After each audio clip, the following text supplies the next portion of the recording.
가난한 아빠의 경제공부 채널을 운영하는 꽃돌이 인사드립니다. 이번 영상은 책에 관해서 이야기해 볼 건데요.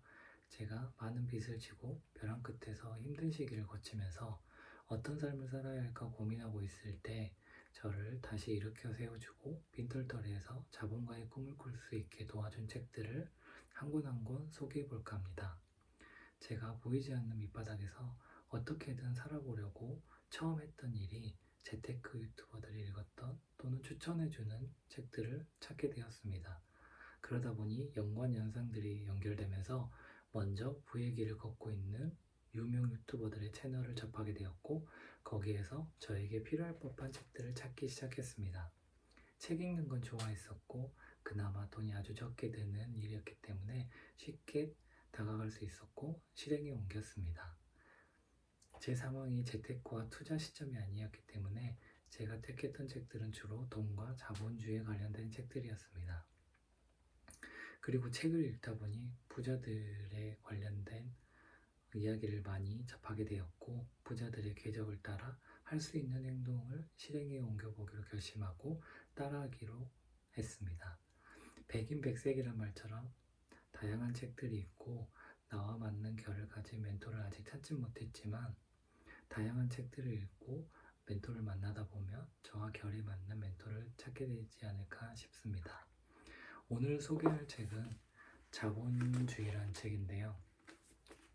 제가 직장생활도 하고 자영업을 해오면서 자본주의 사회에 살고 있다는 생각은 한 번도 해보지 못했습니다.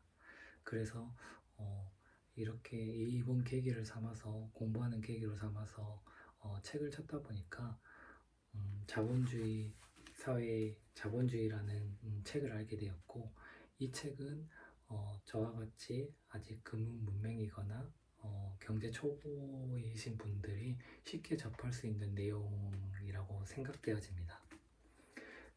제가 여기에서 가장 많은 내용들이 있지만 여기에서 가장 충격도 받고 그리고 몰랐었던 얘기를 칠판에 적어놨는데요. 물론 많은 분들이 알고 계시겠지만 제가 이 내용은 공부하는 의미에서 적어놨다고 생각하시고 너그럽게 이해해 주셨으면 좋겠습니다.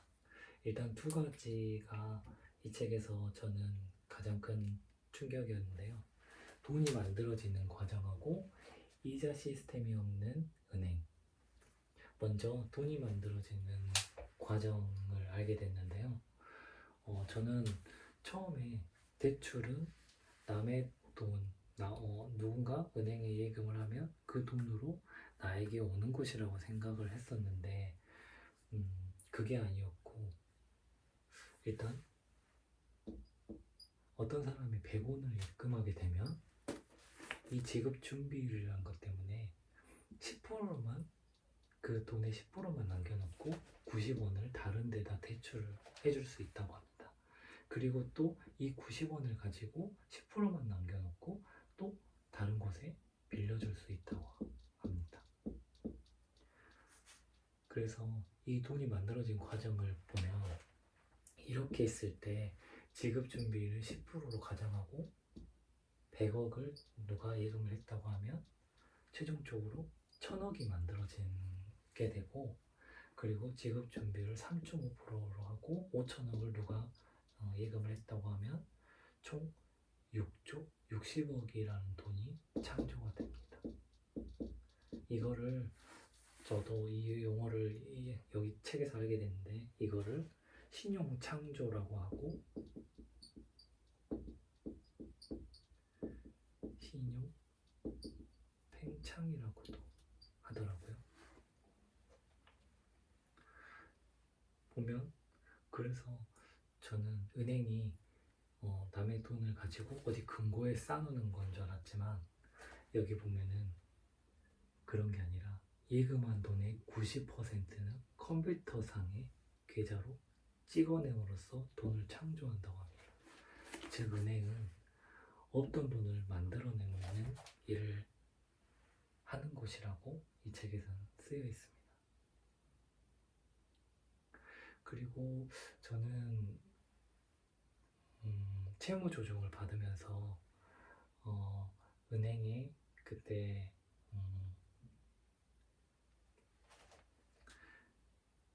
신용대출과 부동산 대출이 있었는데 그 채무 조정을 하게 되면 부동산은 제외가 된다고 하더라고요. 그래서 저는 뭣도 모르고 되는 줄 알고 이 은행원한테 살짝 큰 소리를 쳤습니다.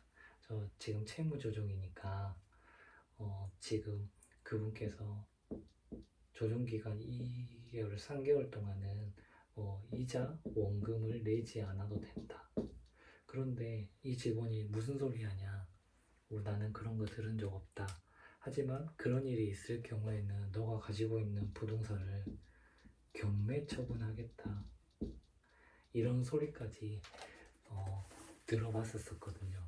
근데 그러고 난 다음에 느낀 점이 여기 쓰여진 것처럼 은행은 이자를 받으면서 이익을 내는 회사라는 거를 알게 되고 살짝 이해는 갔습니다. 하지만 좀 서운한 건 서운하더라고요. 그래서 돈은 누군가의 예금을 남한테 빌려주는 게 아니라 지급 준비율이라는 제도를 활용해서 돈을 찍어서 다른 사람한테 빌려주는 거라고 생각하시면 될 것 같습니다. 이게 이 책을 읽으면서 제가 몰랐던 내용이고 충격받은 내용이었고, 그리고 또 하나는 이자 시스템이 없는 은행. 이자는 당연히 은행이 만들어낸 건 줄 알았는데 이 책에서 설명을 듣고 좀 이해도 가고 진짜 모르긴 너무 몰랐구나 라는 생각도 들더라고요. 여기서는 이렇게 설명을 하고 있습니다. 그냥 외딴 섬이 있는데 거기에 A라는 중앙은행, B라는 시민, C라는 시민 이렇게 있다고 가정하고, 이 섬에서 중앙은행이 10,000원을 발행을 했다고 치면 이 B가 A로부터 연 5%로 빌린다고 가정했을 때 B는 1년 후에 1,500원을 갚아야 합니다. 그래서 B는 C로부터 배를 한 척 구입해서 열심히 일어서 원금하고 그리고 이자 500원을 갚을 수 있을까? 정답은 없다였습니다.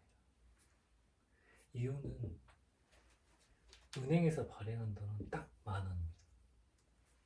500원이 애초에 없는 거였고요.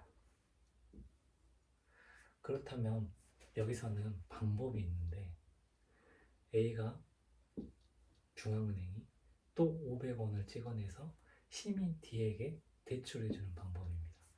그러면은 이 섬에는 1,500원이 있는데 B가